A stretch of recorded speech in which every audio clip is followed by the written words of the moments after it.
Today we have gathered and we see that the cycles of life continue. We have been given the duty to live in balance and harmony with each other and all living things. We bring our minds together as one and give thanks each as the people. As people. Now our minds are one. We are all thankful to our Mother, the Earth, for she gives us all that we need for life. She supports our feet as we walk about upon her. It gives us joy that she continues to care for us as she has from the beginnings of time. To our Mother, we send greetings and thanks. Now our minds are one. We give thanks to all the waters of the world for quenching our thirst and providing us with strength. Water is life. We know its power in many forms: waterfalls and rain, mists and streams, rivers and oceans. With one mind, we send greetings and thanks to the Spirit of water. Now our minds are one. We turn our minds to all the fish life in the water. They were instructed to cleanse and purify the water. They also give themselves to us as food. We are grateful that we can still find pure water. We turn now to the fish and send our greetings and thanks. Now our minds are one. Now we turn toward the vast fields of plant life. As far as the eye can see, the plants grow, working many wonders. They sustain many life forms. With our minds gathered together, we give thanks and look forward to seeing plant life for many generations to come. Now our minds are one. With one mind, we turn to honor and thank all the food plants we harvest from the garden. Since the beginning of time, the grains, vegetables, beans, and berries have helped people survive. May other living things draw strength from them too. We gather all the plant foods together as one and send them a greeting and thanks. Now our minds are one. Now we turn to all the medicine herbs of the world. From the beginning, they were instructed to take away sickness. They are always waiting and ready to heal us. We are happy there are still among us those special few who remember how to use these plants for healing. With one mind, we send greetings and thanks to the medicines and to the keepers of the medicines. Now our minds are one. And by union what we will can be accomplished still. Drops of water turn a mill, singly loud, singly loud. We gather our minds together to send greetings and thanks to all the animal life in the world. They have many things to teach us as people. We see them near our homes and in the deep forests. We are glad they are still here, and we hope that it will always be so. Now our minds are one. We now turn our thoughts to the trees. The earth has many families of trees who have their own instructions and uses.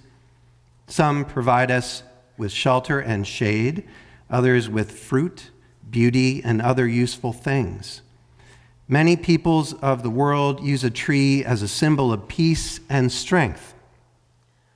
With one mind, we greet and thank the tree life. Now our minds are one. We put our minds together as one and thank all the birds who move and fly about over our heads. The Creator gave them beautiful songs. Each day, they remind us to enjoy and appreciate life. the eagle was chosen to be their leader.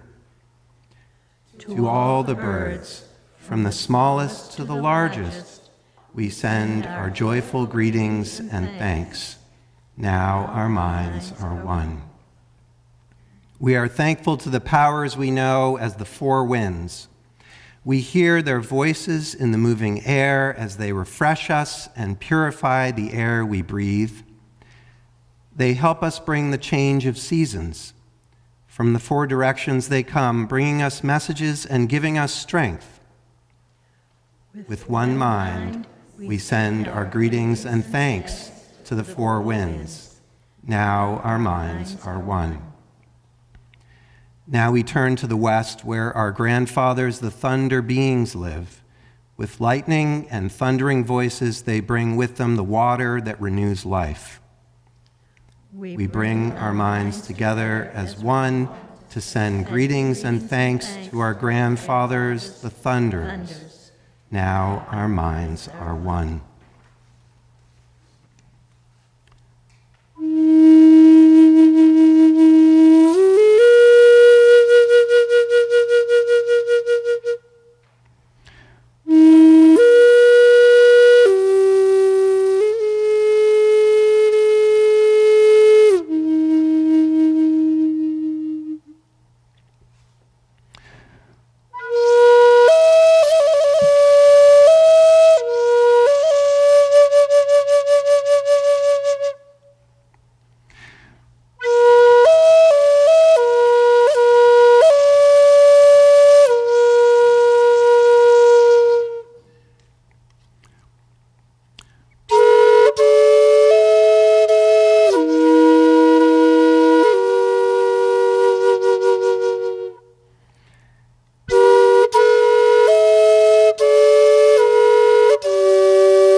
Son.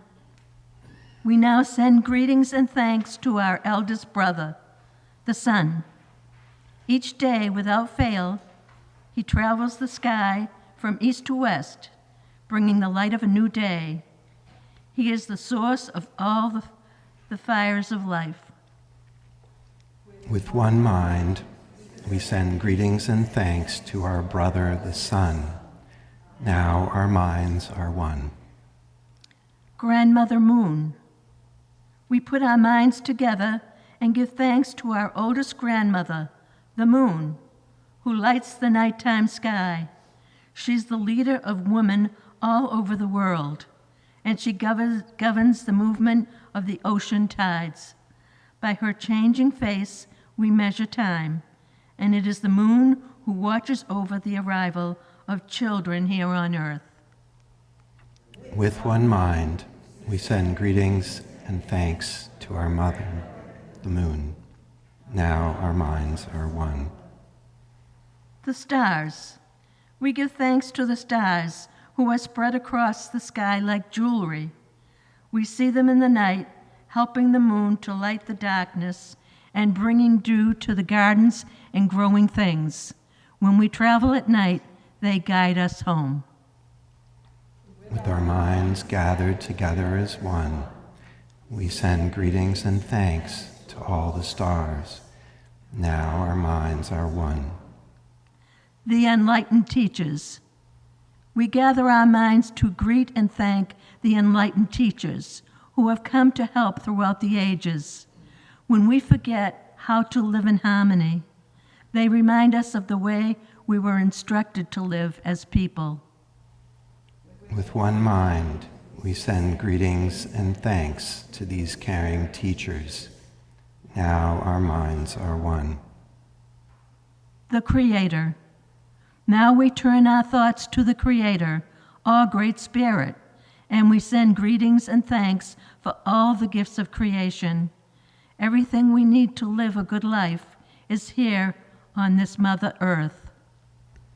For all the love that is still around us, we gather our minds together as one and send our choicest words of greetings and thanks to the Creator.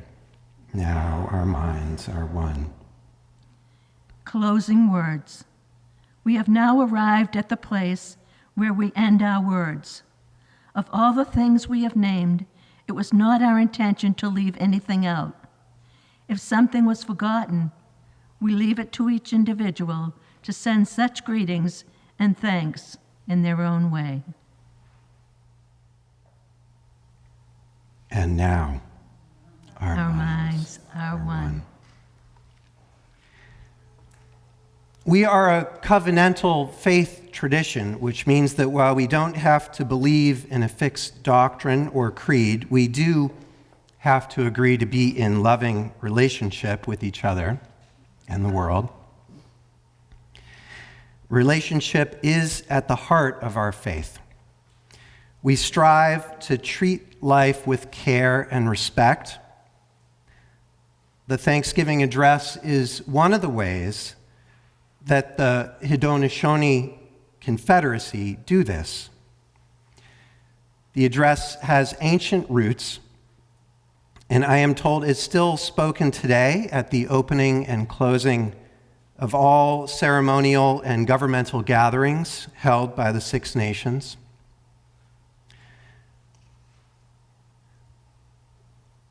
Potawatomi botanist and author Robin Wall Kimmerer writes eloquently about the address in Braiding Sweetgrass. There's a chapter that she devotes to it, which I encourage you to read. She writes, quote, "Part of its power surely rests in the length of time it takes to send greetings and thanks to so many. By its very nature of greetings to all who sustain us, it is long. It takes effort and attention, especially in a time when we are accustomed to sound bites and immediate gratification." I don't know if anyone experienced that this morning, but this was the short version.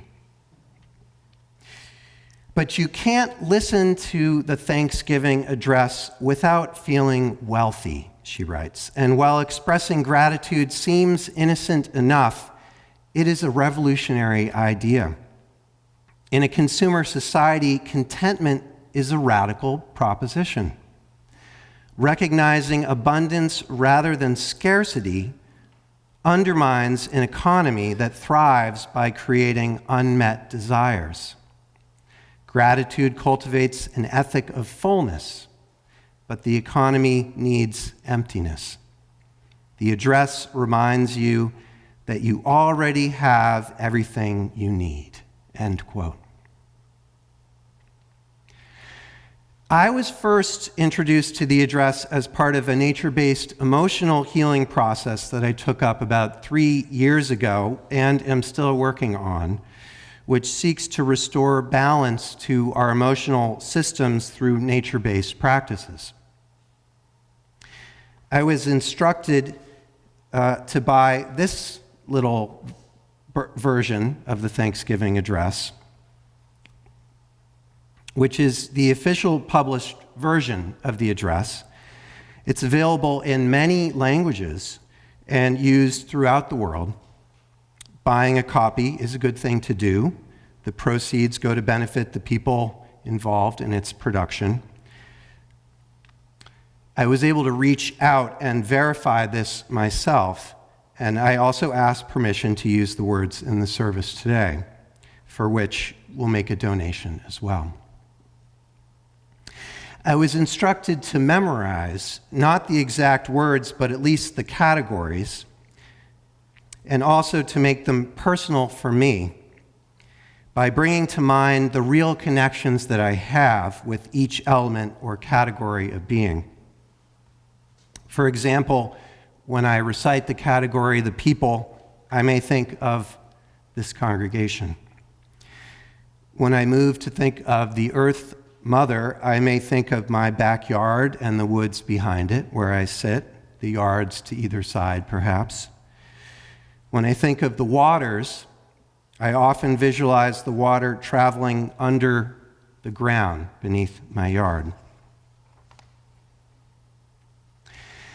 As I made this recitation a regular practice, I began to notice a few impacts it had on me. Of course, I felt increased gratitude and connection, and that is important. But there was also something else that Robin Wall Kimmerer wrote about as well. In her words, quote, "The Thanksgiving address reminds us of how the world was meant to be in its original condition. We can compare the roll call of gifts bestowed on us with their current status. Are all the pieces of the ecosystem still here and doing their duty? Is the water still supporting life? Are all those birds still healthy? When we can no longer see the stars because of light pollution, the words of thanksgiving should awaken us to our loss and spur us to restorative action. Like the stars themselves, the words can guide us back home." End quote.